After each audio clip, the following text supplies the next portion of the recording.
There's actually a really nice software that people should check out, like a service, which is using machine learning really nicely for podcast editing, where it learns the voice of the speaker and it can change the words you said. It's like some deep fake stuff. It's deep fake, but for positive applications. It's very interesting. It's like the only deep fake positive applications I've seen. I have a friend who's obsessed with deep fakes. Yeah. What's great about, I think, deep fakes is that it's going to do the opposite of sort of what's happening with our culture, where everyone will have plausible deniability. Yeah, exactly. I mean, that's the hope for me is there's so many fake things out there that we're going to actually be much more skeptical and think and take in multiple sources and actually like reason, like use common sense and use like deep thinking to understand like what is true and what is not. Because, we used to have like traditional sources like the New York Times and all these kinds of publications that had a reputation. There are these institutions and they're the source of truth. And when you no longer can trust anything as a source of truth, you start to think on your own. That gets part of the individual. That takes us way back to like where I came from, the Soviet Union, where you can't really trust any one source of news. You have to think on your own. You have to talk to your friends. Tremendous amount of intellectual autonomy, don't you think? Think about the societal consequences. Absolutely. I mean, we see so much decentralization in all aspects of our digital lives now, but this is like the decentralization of thought. Yes.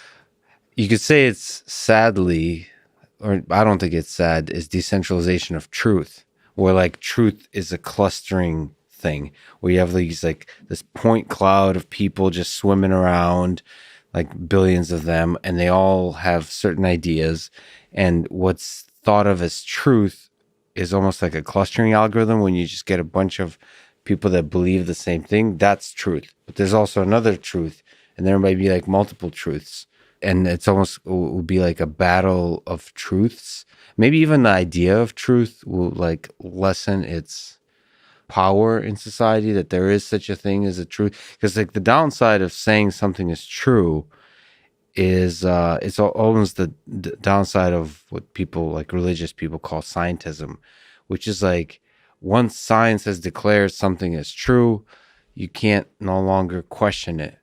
But the reality is science is a moving mechanism. You're constantly questioning, and maybe truth should be renamed as a process, not a final destination. The whole point is to keep questioning, keep discovering.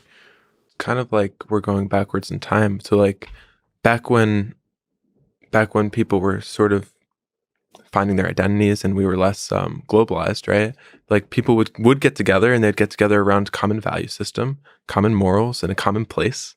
And those would be sort of these clusters of their truth, right? And so we have all these different like civilizations and societies across the world that created their own truths. We talk about the Jews and the Talmud and Torah. We can look at Buddhist texts. We can look at all sorts of different truths and how many of them get at the same things, but many of them have different ideas or different articulations.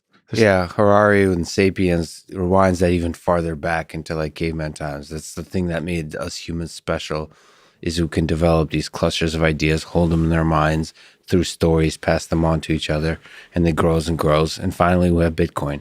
So, which money is another belief system that has power only because we believe in it. And is that truth? I don't know, but it has power, and it's carried in the minds of millions, and thereby has power.